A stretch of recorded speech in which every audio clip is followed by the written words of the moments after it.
ಪ್ರತಿ ತಾಲೂಕದಾಗ ಹೆಂಗ್ ಕರ್ನಾಟಕ ರಕ್ಷಣಾ ವೇದಿಕೆ ಯುವ ಸೇನೆ ಯಾವ ತರ ಇತ್ತಲ್ಲ ಆ ತರ ಕರ್ನಾಟಕ ರಕ್ಷಣಾ ಟೈಗರ್ಸ್, ಕರ್ನಾಟಕ ರಕ್ಷಣಾ ಟೈಗರ್ಸ್ ನೂತನವಾಗಿ ಎಲ್ಲ ಪ್ರತಿ ಜಿಲ್ಲೆದಾಗ ಹಾಗೂ ಪ್ರತಿ ತಾಲೂಕದಾಗ ಉದ್ಘಾಟನೆ ಮಾಡಬೇಕು, ಸಂಭ್ರಮದಲ್ಲಿ ಮಾಡಬೇಕಾಗಿ ತಮ್ಮಲ್ಲಿ ಬೆಳಗಾವಿಯಿಂದ ಹೇಳುತ್ತೇನೆ.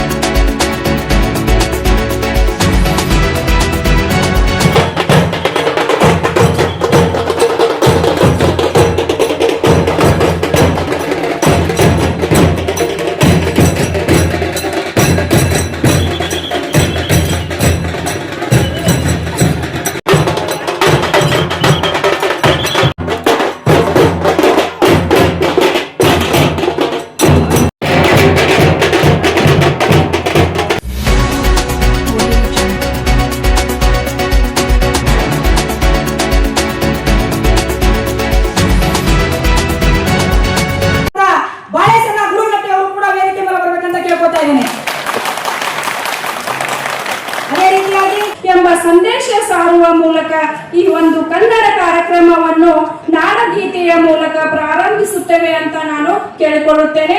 ದಯವಿಟ್ಟು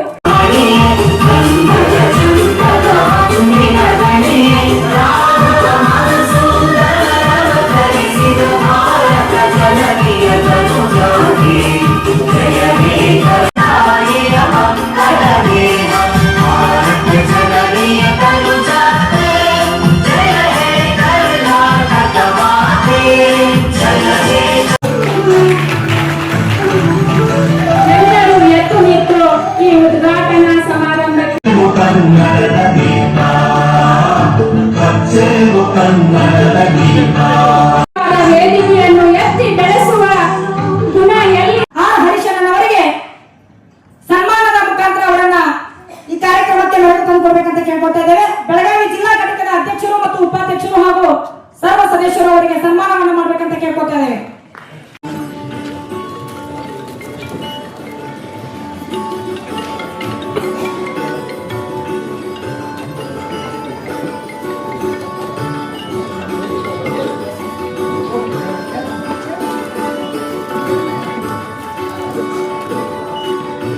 ಚಪ್ಪಾಳೆಯ ಮುಖಾಂತರ ರಾಜ್ಯಾಧ್ಯಕ್ಷರಿಗೆ ಧನ್ಯವಾದಗಳನ್ನು ಅರ್ಪಿಸಬೇಕು.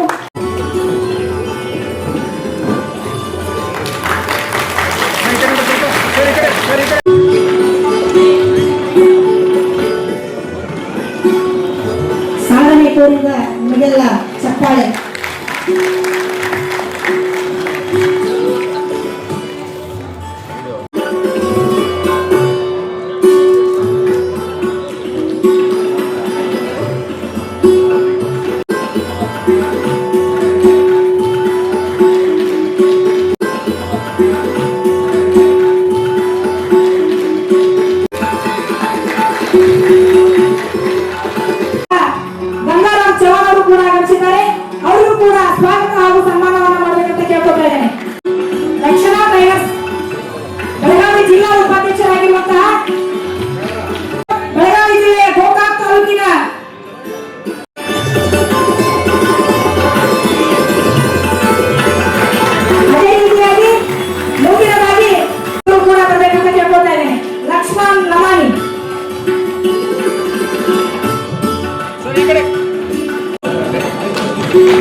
ಕರ್ನಾಟಕ ರಕ್ಷಣಾ ಟೈಗರ್ಸ್ ಸಂಘಟನೆ ನೂತನವಾಗಿ ಉದ್ಘಾಟನೆ ಕಾರ್ಯಕ್ರಮಕ್ಕೆ ಭಾಗವಹಿಸಿದ ಅಂತ ಅತಿಥಿಗಳಿಗೆ ಆದ ಕಾರಣಕ್ಕಾಗಿ ಎಲ್ಲರಿಗೂ ಧನ್ಯವಾದ ಹೇಳುತ್ತಾ, ಹಾಗೂ ನಮ್ದು ಗಡಿ ವಿಚಾರಕ್ಕೆ ಏನಾದ್ರು ಬಂದರೆ ಎಲ್ಲರೂ ಎದ್ದು ನಿಲ್ಲಬೇಕಾಗಿ ತಮ್ಮಲ್ಲಿ ವಿನಂತಿ.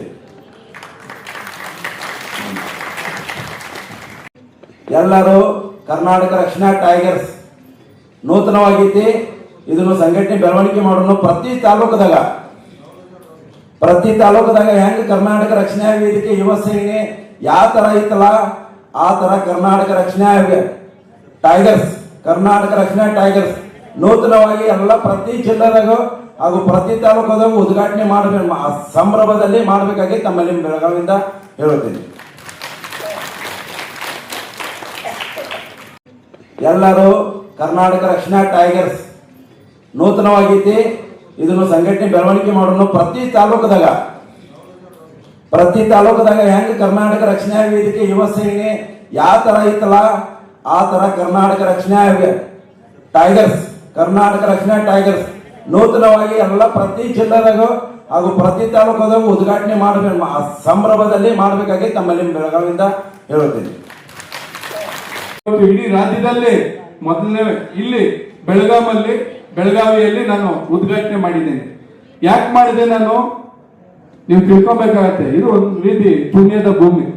ಯಾಕಂದ್ರೆ ನಾನು ಪರಮ ಭಕ್ತ ರಾಯಣ್ಣಿಗೆ, ಅದೊಂದು ನಾನು ಹೇಳ್ತೀನಿ. ಹಾಗೆ BR ಅಂಬೇಡ್ಕರ್ ಆಗ್ಬೋದು ಅಥವಾ ಕಿತ್ತೂರು ರಾಣಿ ಚೆನ್ನಮ್ಮ ಆಗ್ಬೋದು.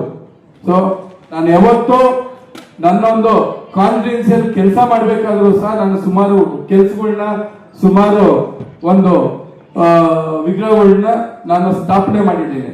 ಸೊ ಆ ತರ ಹೆಚ್ಚಿಗೆ ನಾನು ಬಹಳಷ್ಟು ಕೆಲಸ ಮಾಡಿದ್ದೀನಿ. ಏನು ಇವತ್ತು ಬಾಳಪ್ಪ ಗುಡಿಗನಟ್ಟಿ ಪಾಪ ಹಲವಾರು ವರ್ಷಗಳಿಂದ ಆ ಹುಡುಗ ಕೆಲಸ ಮಾಡ್ತಾ ಇದ್ದಾನೆ.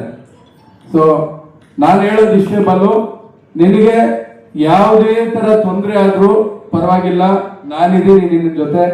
ಸೊ ನಿನ್ನ ಕಾರ್ಯಕರ್ತರಾಗ್ಬೋದು, ನಿನ್ನ ಜೊತೆಲಿರುವಂತ ಒಂದು ಹುಡುಗರಾಗ್ಬೋದು, ಏನ್ ಹಾಕಿದ್ರೆ ಒಂದು ಕೇಸ್ ಹಾಕ್ತಾರೆ ಅಷ್ಟೇ, ಏನು ಮಾಡ್ಲಿಕ್ಕಿಲ್ಲ. ಅರ್ಥ ಆಯ್ತಾ? ಕೇಸ್ ಹಾಕಿದ್ರು ಸಹ ನಾನು ಕರ್ಕೊಂಬರೋ ದಮ್ ನನ್ಗಿದೆ, ನೀನ್ ತಲೆ ಕೆಡ್ಸ್ಕೊಳಕ್ ಹೋಗ್ಬೇಡ. ಯಾಕಂದ್ರೆ ಎಲ್ಲ ಹೋರಾಟಗಾರರು ಹೇಳೋ ತರ ನಾನು ಹೇಳಲ್ಲ. ಸೊ ನಂದೇ ಒಂದು ಕೆಲವು ಸಿದ್ಧಾಂತಗಳಿದೆ. ಸೊ ಇವತ್ತು ಏನು MES ನವರು, ಯಾಕಂದ್ರೆ ಸುಮಾರು ಸರಿ ಎಲ್ಲರೂ ಮಾತಾಡಿದ್ರೆ ಬರೀ MES ಬಗ್ಗೆನೇ ಮಾತಾಡ್ತೀರಾ. ಸೊ ನನಗೆ ಅವ್ರ ಬಗ್ಗೆ ಹೇಳಲಿಕ್ಕೆ ಇಷ್ಟ ಇಲ್ಲ, ಆದ್ರೂ ಸಹ ನಾನು ಒಂದೆರಡು ಮಾತು ಹೇಳ್ತೀನಿ. MES ನವರು ಇಷ್ಟು ದಿನ ಅವರು ಏನ್ ಮಾಡಿದ್ರು ನನಗೆ ಗೊತ್ತಿಲ್ಲ. ಸೊ ಯಾಕಂದ್ರೆ ನಾನು ಸುಮಾರು ಹೋರಾಟ ಮಾಡಿದ್ದೀನಿ, ಇಲ್ಲ ಅಂತಿಲ್ಲ. ಆದ್ರೆ ಮುಂದಿನ ದಿನಮಾನಗಳಲ್ಲಿ ಕನ್ನಡ ವಿಚಾರ ಬಂದಾಗ ಖಂಡಿತವಾಗಿ ಅವ್ರಿಗೆ ಬುದ್ಧಿ ಕಲಿಸುವಂತ ಕೆಲಸ ನಾವು ಮಾಡ್ತೀವಿ, ಅದಂತೂ ಸತ್ಯ.